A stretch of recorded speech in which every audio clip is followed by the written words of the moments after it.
So that means that children are seen as belonging to families, but not little families, but extended families, and belonging to communities and nations at large. And decisions are made based on what's right for the population at large. And if you think about it, China has a huge population. It's gone down to number 2 now, but it used to be number 1. So it kind of has to be that way.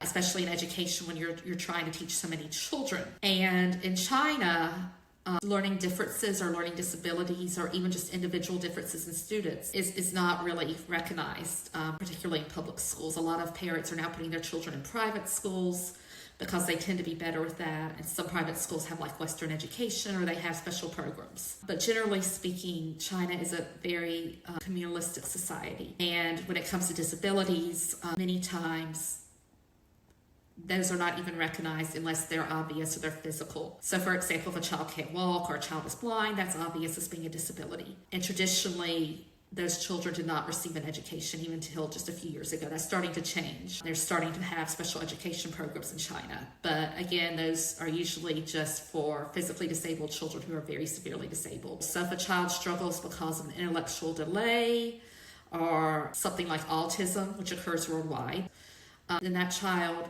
will just probably be in a regular class and will struggle, and that child may have to leave school early because, again, there's not recognition and there's not programs and supports for students who have things that are different than the norm. And there's also a lot of bullying and a lot of social stigma for children who are outside the norm. Again, this is starting to change, particularly in the South, which is where I live. They're starting to have more and more acceptance, and they're starting to have more progress, but traditionally, this is how it is.